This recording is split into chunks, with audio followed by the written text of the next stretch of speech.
Assalamualaikum warahmatullahi wabarakatuh. Saya dari kelompok satu akan mempresentasikan kerjasama ekonomi internasional. Pengertian dari kerjasama ekonomi internasional merupakan suatu kerjasama dalam bidang ekonomi yang dilakukan oleh suatu negara dengan negara yang saling menguntungkan. Kerjasama ini bisa melibatkan dua negara maupun lebih. Sedangkan manfaat kerjasama ekonomi internasional yang pertama adalah meningkatkan pendapatan negara. Karena adanya kerjasama ekonomi nasional, kita bisa mengekspor barang kita ke negara tersebut, sehingga pendapatan negara kita bisa meningkat. Dan yang kedua, memperluas lapangan kerja.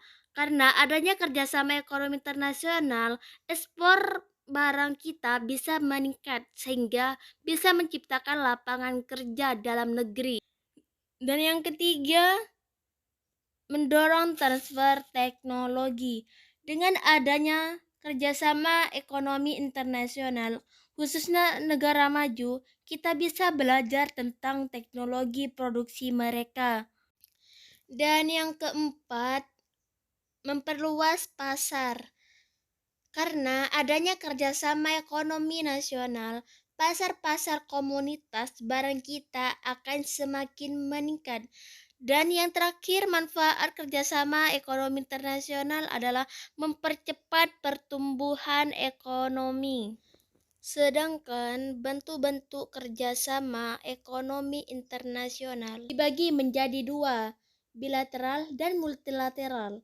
Yang dimaksud bilateral adalah kerjasama ekonomi yang mengikat antara dua negara dengan suatu perjanjian bahwa masing-masing pihak akan melaksanakan atau memenuhi kewajiban di bidang ekonomi secara timbal balik.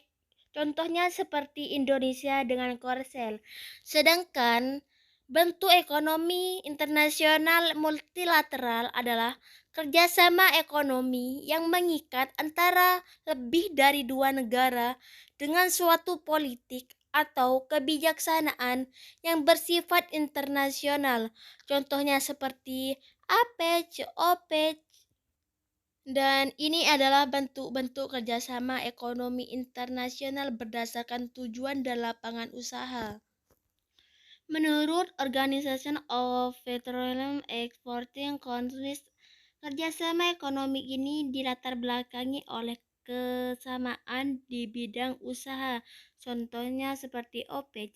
Sedangkan menurut International Labour Organization, kerjasama ekonomi ini dilatar belakangi oleh tujuan sama, contohnya seperti ILO. Dan ini adalah bentuk perjanjian kerjasama ekonomi internasional yang dibagi menjadi tiga. Yang pertama adalah AFTA, EFTA, dan yang terakhir adalah NAFTA.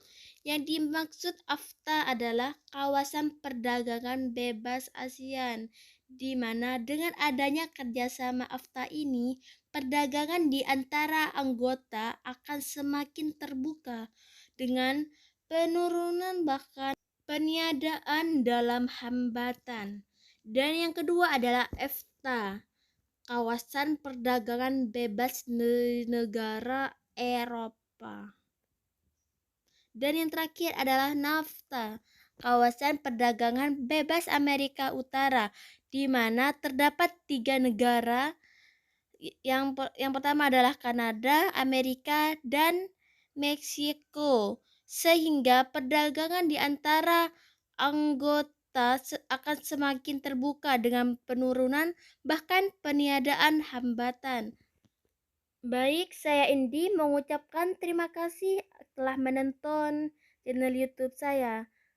Semoga bermanfaat dan barokah. Amin amin ya rabbal alamin. Saya akhiri, wassalamualaikum warahmatullahi wabarakatuh.